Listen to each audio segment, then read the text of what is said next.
One tequila box. That's the one. Yeah. Good luck, brother. What's going on, team? Hope everybody is doing well. And here we are with another live with Big Boys Boxing. I'm Jono, your host. On your way in, make sure you hit that thumbs up, hit that subscribe, and the bell icon for future notifications so you don't miss nothing. So, we had a quietish weekend of boxing. We had some on, we had some heavyweights in action, but in all reality, they were fighting guys that really shouldn't have been in the ring with them. So, as per usual, give me a sec here. I will get into the live panel. Should be showing up. Yeah, it is. And I shall drop a link in the chat for anybody who may like to jump on and have a yarn about anything in particular. But first I will talk a bit about what happened with the big boys over the weekend. Pin that to the top so anybody can join. Alright, so firstly we had, man, I can't even remember the dude's name. I better bring up the card so I can see it. Murat Gassiev had a fight in Serbia against somebody who should not have been in the ring with him. American dude, can't remember his name. Give me a sec.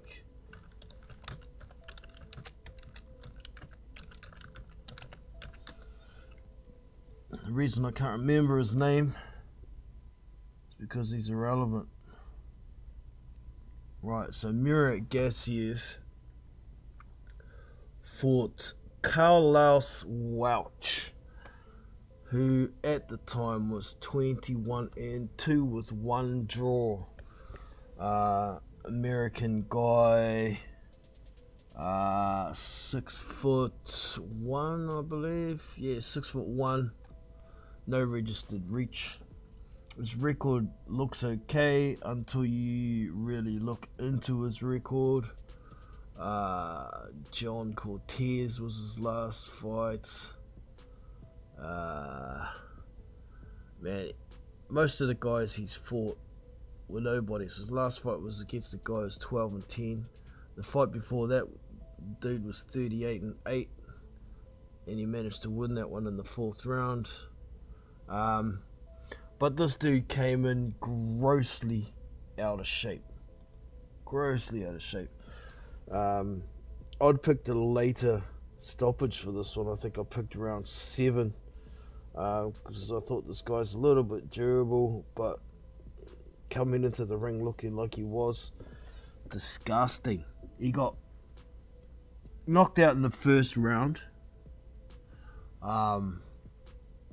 The Boxing Lounge, what's up? Tommy Temper, let's go, champ. Yeah, like Gassiev was poking a jab out there, even feeling out with the right hand as well. Didn't really put any power on anything, and then he threw a left uppercut to the body and it backed this Welch dude up. And then he threw a couple more pouring little shots, just touching the guard, and then threw one looping right hand, knocked the dude out. Dude should not have been there. Murat Gassiev has got to get in some decent fights. I think it was his 3rd fight at heavyweight, but the only one that you'd know really or is worth mentioning was Michelle Wallace, who put up a little bit of a fight for a couple of rounds until Gassiev started putting it on him, and then it was pretty much don't want to fight anymore. I guess Gassiev could be having some issues getting some decent fights at the moment, being Russian. We know how it is with Russia invading Ukraine and all the rest of that crap. But I was extremely disappointed with that fight. If you haven't seen it, it's available on YouTube. Murat Gassiev v Carlos Welch. I've got a link up on Discord in the boxing chat channel. You can go and watch the fight there. There was also a couple of other fights on that Friday in most of the part of the world. It was Saturday here in New Zealand. Damian Sosa had a fight against a guy, someone Cruz, I can't remember his name. It was a decent fight, and there was also Giovanni Gonzalez. I can't remember the other dude's name. Oh no, he was fighting someone Cruz. That was a decent fight to look at as well, but it was what it was. Chilltown Boxing in the house. Welcome. Are you there? You're muted, man. Look down the bottom. There's a little mic icon on Discord there. You need to click the mic icon and take the cross off it. I can't unmute you, I don't think. Let me try.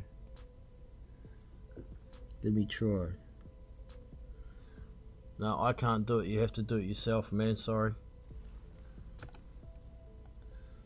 There's a little mic icon down the bottom that's got a line through it on yours. You need to click that and it will unmute you. I'll come back to you when you're ready to talk. Let me know. So the other card was the Jose Pedraza v Richard Comey card, which had 4 heavyweights on there. You had Jared Anderson v Miljan Rovkanen was on that card. We also had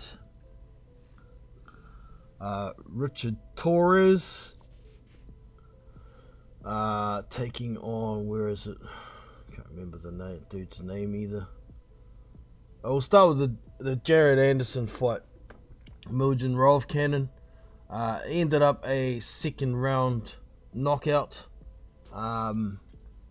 Rovkanen came to fight in the first round. He was getting in close, bobbing and weaving, poking a few shots out there, smothering Jared Anderson, but Anderson was still getting the better of the work. You could see at one point in the first round, Anderson was extremely frustrated. They got tied up. The referee called stop boxing, and Anderson threw a big hook after the ref had told them to stop boxing. He got a bit of a warning. But in the second round, Anderson landed a couple of big shots and knocked Rovkanen smooth the fuck out. So Jared Anderson moves on to 12-0, is it? It says 11-0 here, but I think that, yeah, 12-0. 11-0 was prior to the fight. So basically the hottest prospect in the heavyweight division at the moment moves to 12-0. Want to see him in some more competitive fights. I see him quoting in an article on Boxing Scene today that he would like to fight Filip Hrgovic. Honestly, I don't see Hrgovic taking any fights of any significance now that he's got the mandatory position with the IBF.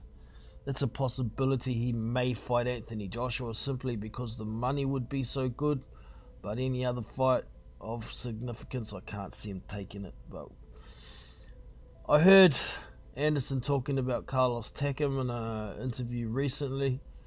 I know Takam is fighting Aslanbek Makhmudov next, so he's busy. So we'll see what happens with Jared Anderson in the future, but he's moving. Also on the card we had F.A. Ajagba in his comeback fight after taking a loss to Frank Sanchez. He managed to get a second round knockout. He was fighting Joseph Damos. Pretty much a nobody. He's 14-4 and 3 draws. If they looked alright, He looked dominant. Damos didn't really put up too much of a fight. He tried. Really not too much to talk about with that fight. Was expected KO. I picked a little bit later I picked three of these fights. Out of the 4, I picked the exact round. I got the Anderson one exactly right in round 2. I got the Richard Torres KO, and I got the Jeremiah Milton KO as well. So Richard Torres, as you can see by the thumbnail to this video, he got an absolutely brutal KO. So in the first 20 seconds of the fight, he landed a straight left hand, and you can see, let me find, where's his opponent? I'm trying to find it. Goddamn name here. It's Jeremiah Milton. Dalton Johnson, Calvin Davis. Where the hell is it? There it is. Richard Torres Jr. So it was his 3rd professional fight. It was only a 6-rounder. He was taking on Mario Antonio Canedo from Mexico. He was 4-2. He didn't look like he was anywhere near the level of Torres. This was a showcase fight. But yeah, Torres came out, landed the big the left hand as Canedo was backed up in the corner, and you see his knees drop out from under him. His legs just went jelly and he dropped. He did get up and beat the count, and it must have only been like 20 or 30 seconds later he got backed up to the ropes. Torres landed a good left hand, and you can see he fell back onto the ropes and his eyes were rolling back in his head, but Torres kept punching. He threw another right hook as well and tried to throw another left hook as well, but the left hook kind of missed, but the right hook absolutely finished him off, and Canedo bounced his back off the ropes and then landed flat on his face. In the first round, he was rolled over, and you see his eyes were open, but there was no movement. It was pretty scary. I was on a fight party watching with my mate Hannibal, and I was saying, "Man, is this dude dead or what? Far out, that looks terrible." And he was a good couple of minutes before we started seeing his eyes moving and his arms starting to move. He eventually got up after about 5 minutes. Respect to Torres, he went to the neutral corner and took a knee until he knew his opponent was okay. He managed to walk out of the ring on his own steam, but very slowly. It took about 30 seconds to get down the 3 steps in the corner, straight into an ambulance. It was hella brutal, man. Hella brutal.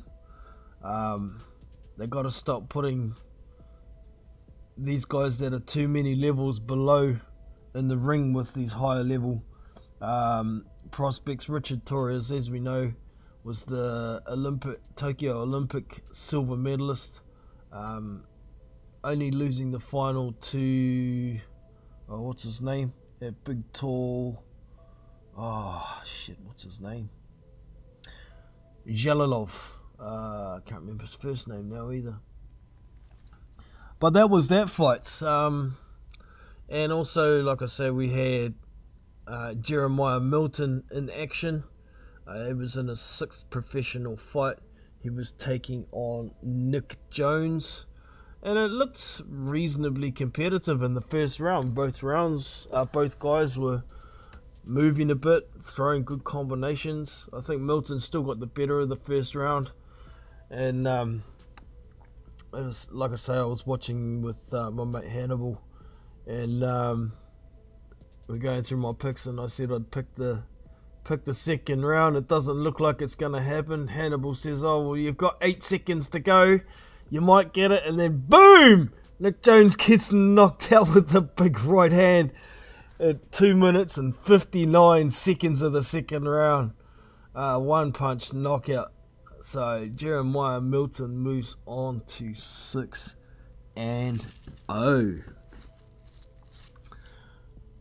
Right, so let me get over to the chat and have a quick look, see if anybody's in. No, it's still just Tommy Temper there. So good, so good. So also on that card we had Jose Pedraza and Richard Comey. Was an extremely competitive fight, man. I expected maybe Pedraza to win this on points. I think most people predicted that. But early on, Richard Comey moving up from 135 to 140. He looked like he had a lot more gusto behind his shots. He was throwing in combinations, but Pedraza was trying to move. He was throwing the odd good counter. I think I gave the first round to Pedraza, second, third, fourth, fifth to Comey. And then later on in the fight, Pedraza was starting to land the cleaner shots, making Comey miss a lot.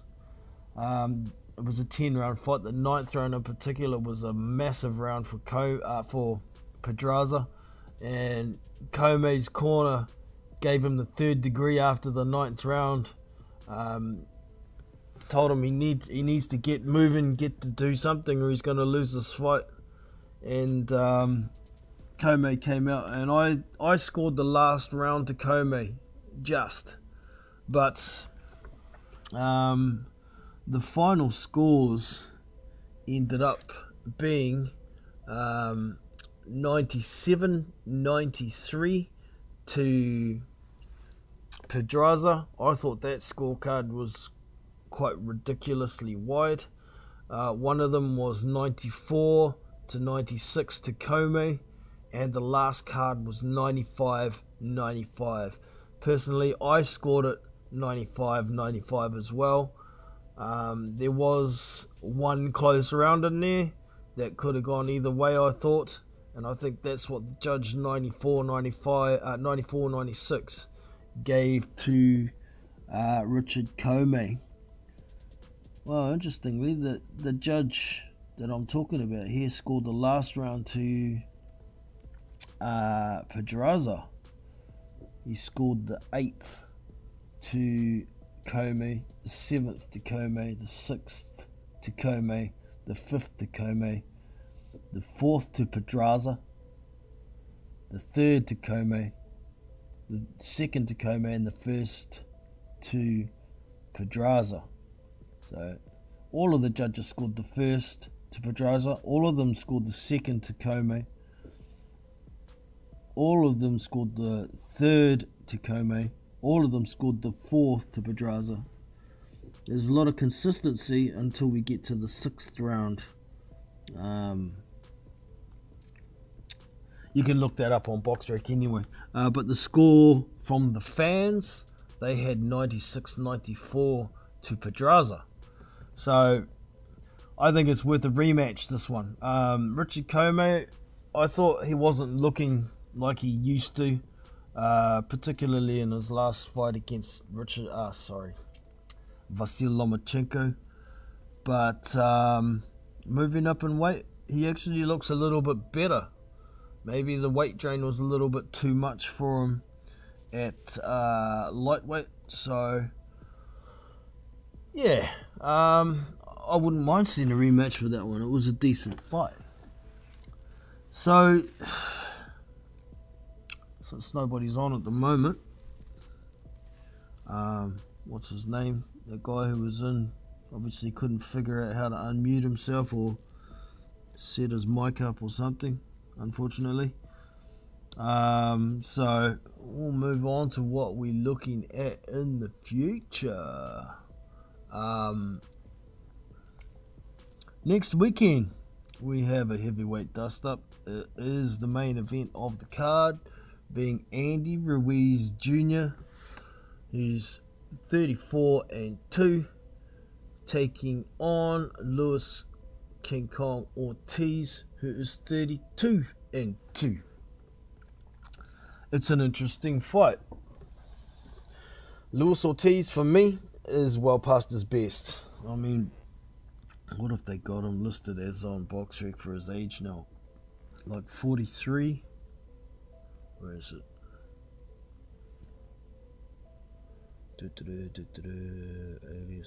Yeah, they got him listed at 43. And, you know, looking at his face, he looks closer to 50 to me. But that's certainly the case with a lot of these Cuban boxers. Andy Ruiz, we know he's got one win over Anthony Joshua and one loss. He's also got a majority decision loss to Joseph Parker. I think it was majority, or was it split? Let's see. It was one of them. Yeah, majority decision. So one of the judges scored it a draw. The other two scored it a win for Parker, and that was for the vacant WBO title at the time. But this fight, yeah, I think Ortiz is well past his best. His legs haven't looked good for quite some time. Last time we saw Luis Ortiz, he took on Charles Martin, and he was getting dropped with jabs. I think he got dropped twice with jabs. But then managed to pull out a big left hand and stop Charles Martin in the 6th round. So that's earned him this fight with Andy Ruiz. They're advertising this as an eliminator. I've even seen some say it's a final eliminator. I don't think it is. There's also Deontay Wilder's taking on Robert Helenius. I've seen that advertised as a final eliminator as well, but according to the WBC rules, neither of them can be, because the rankings stand as Deontay Wilder at number 1, and for it to be a final eliminator, he has to take on the next available boxer in the rankings.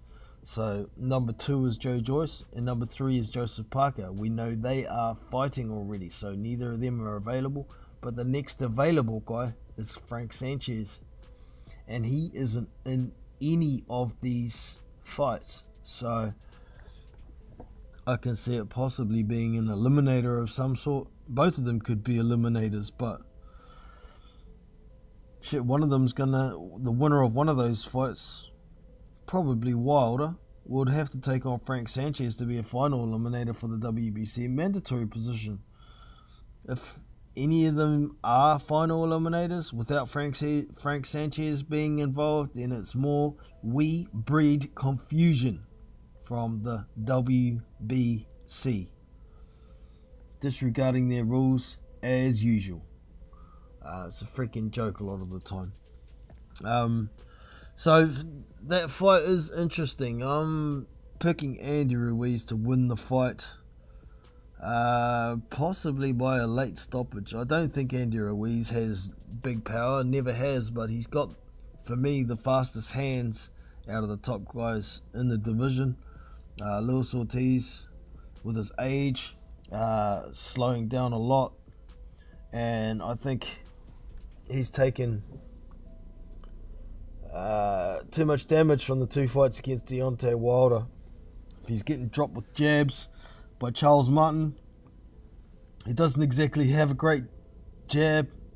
I can't see him doing too well against Andy Ruiz. Yes, he's got a good straight left, but his reactions, I mean, even the straight left, it might have a lot behind it, but it's looking pretty slow as well. And Andy Ruiz has a rock solid chin. Let's keep it real here. He's got the experience against top level guys. Yes, Ortiz looked decent against Wilder both times before he got knocked out, but Deontay Wilder is another one. He's a bit of a one-trick pony, really, isn't he? He's got a big heart, he's got a big right hand, but his boxing skill isn't very elite, to be honest. In my opinion. Everyone's got an opinion. You're quite welcome to disagree with me. That's your bag. So on this card we also have Isaac Cruz, the guy who gave tank fits. He will be taking on Eduardo Ramirez, who's 27, 2-3. I expect the Pitbull Isaac Cruz to win that one, no problem, probably by a stoppage. And that is at lightweight, 135. What else we got on this card? We got Jose Valenzuela, 12-0, taking on Giselle Corrales, who's 26-4. That fight is also at lightweight. I expect Valenzuela to win that one, possibly on points. I haven't looked too much into Giselle Corrales. Can't say I remember seeing him fight. I probably would have, but this is big boys boxing, and these guys are lightweight, so I'm definitely no expert on these smaller guys. They seem to be throwing a lot of Mexicans on this card to cater for a Mexican audience, a Mexican audience that will be watching Andy Ruiz Jr. He does have a bit of a following ever since he beat Anthony Joshua the first time. So also on this fight we've got, on this card, we've got Joseph Spencer, 15-0 in a 10-rounder against Kevin Salgado Zambano. I don't know who the hell this dude is. He's 14-0 with one draw, so I have to have a look into him. And that's at middleweight. What else? We've got Rayasi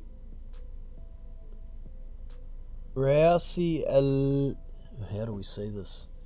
Eliom. Okay. He's 19-0. He'll be taking on Mike Plania, who's 26-1, and that's another midget fight at Super Bantam. There is another heavyweight fight on here. I've heard that it won't be televised though, which is a shame because it's Devin Vargas. We know who Devin Vargas is, 22-7, had a decent amateur career, but hasn't really done a lot at pro. He's taken on Charles Martin, as we know, and I mentioned lost to Luis Ortiz in his last fight. Currently Charles Martin is 28-3-1, and that's only an 8-round fight as well. There's quite a few more fights on this card here. They're saying non-televised, but I'm wondering whether the first part's going to be on Showbox or something. So we've got a super lightweight, super bantam, lightweight, super featherweight, and flyweight. And a lightweight fight, all below the Charles Martin fight. Man, heavyweight main event, and they haven't even got anything above middleweight. Anything else above middleweight on the card. I'm quite disappointed in that. But I will be doing a live commentary stream for the Ruiz v Ortiz card. So be sure to tune into that. If you want to watch the fight, mute their commentary and listen to mine. You'll probably find that it'll be a lot less bias.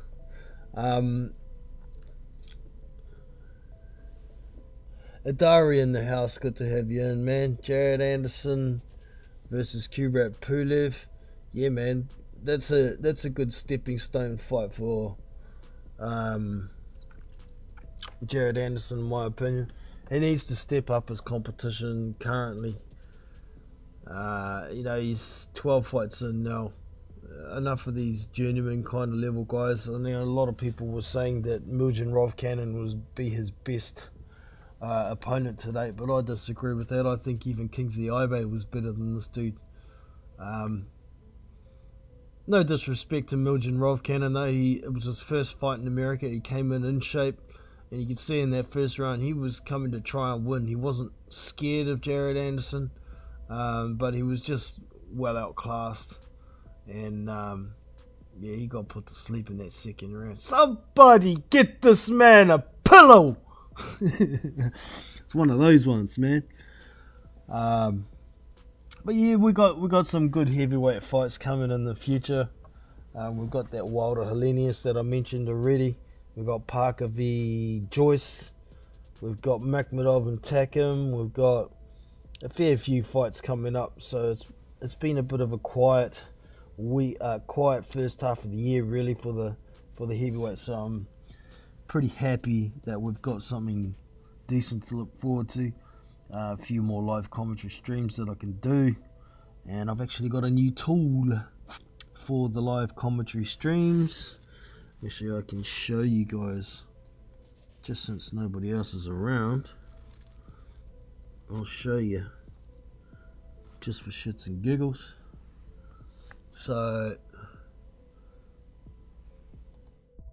this is my live commentary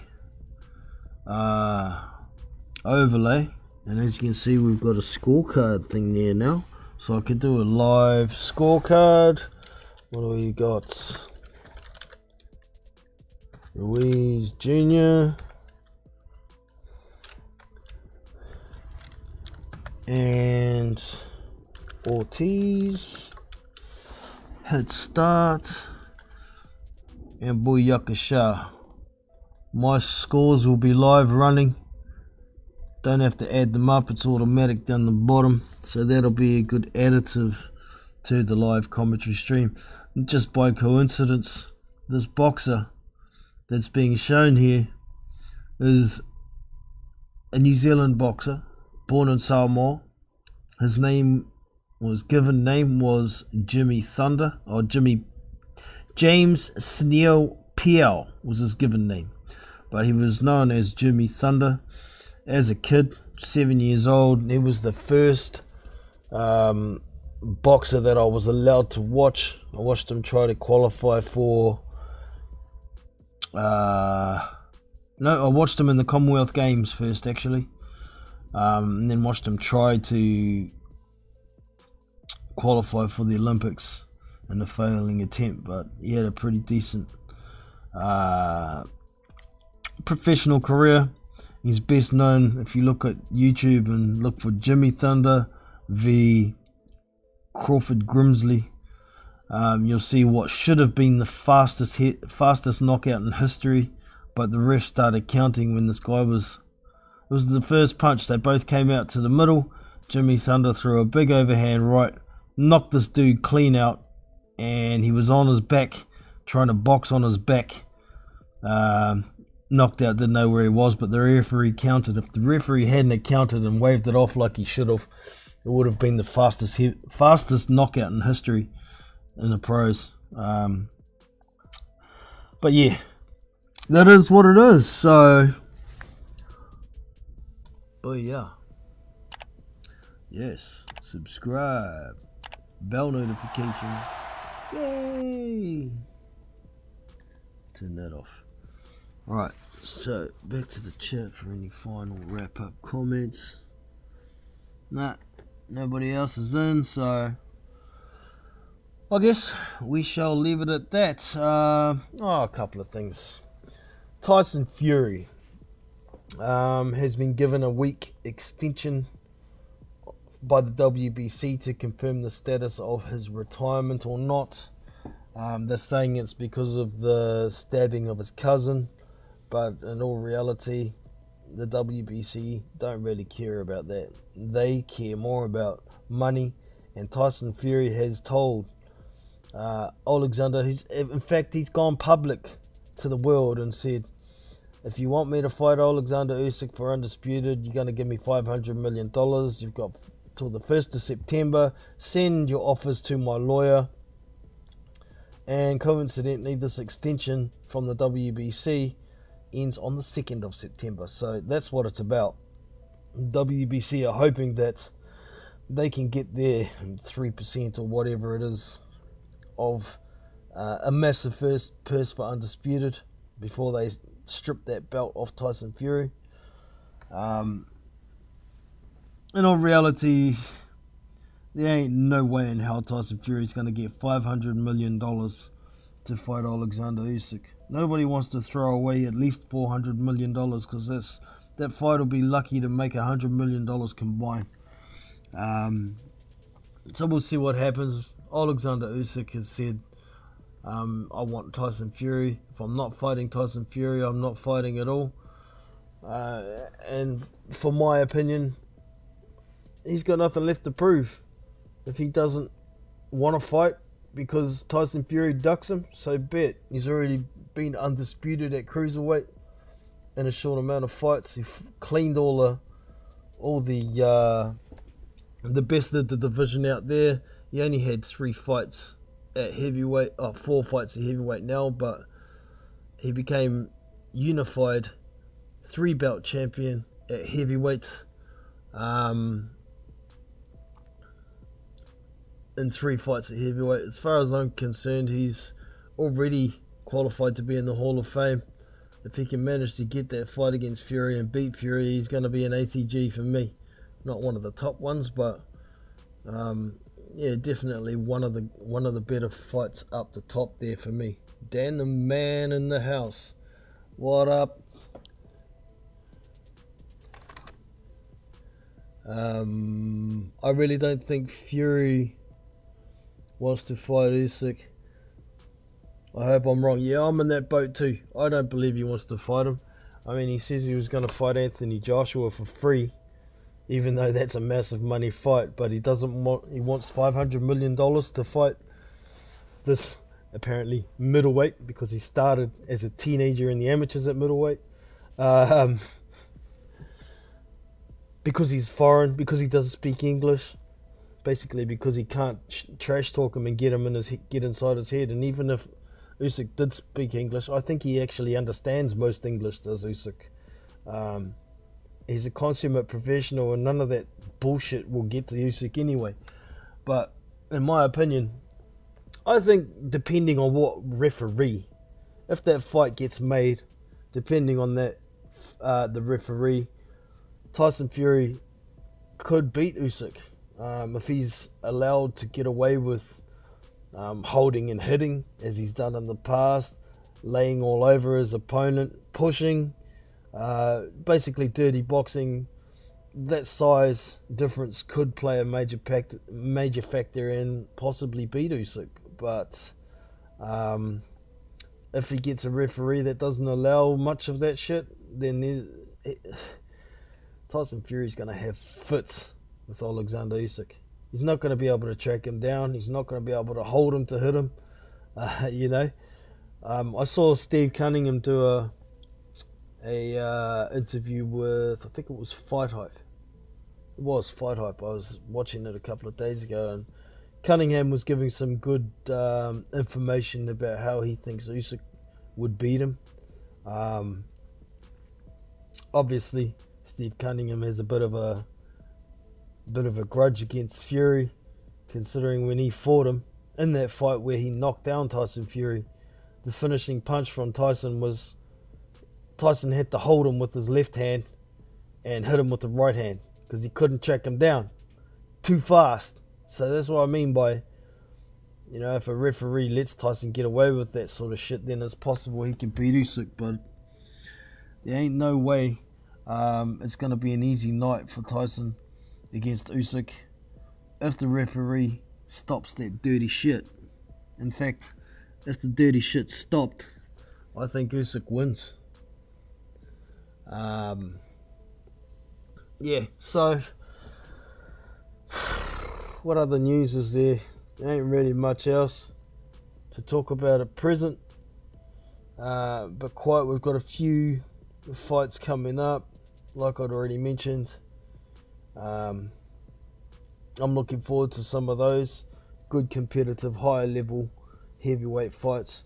Of course, there's going to be some other fights that I will cover, pretty much above welterweight, I'm more interested in. The ones below welter, I'm only interested in like the very, very top of those smaller divisions. And if it's below 135, I'm pretty much not interested at all. That's just me. Yes, I'm a weight snob. It is what it is. So I hope you've enjoyed. Unless anybody else has something else to say. Looking in the chat, there ain't nothing else there.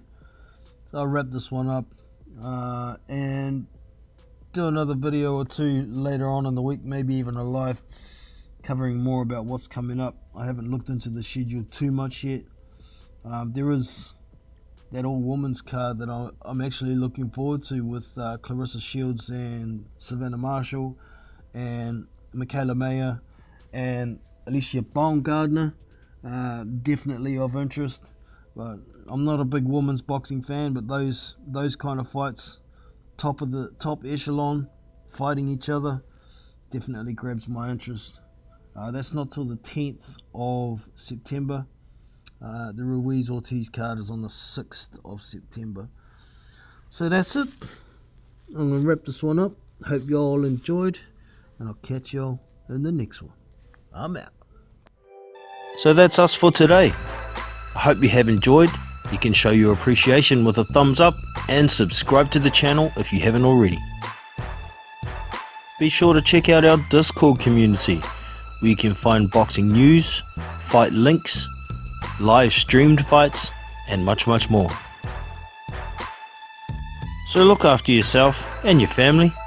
I'm Jono from Big Boys Boxing, and I'm out. See you!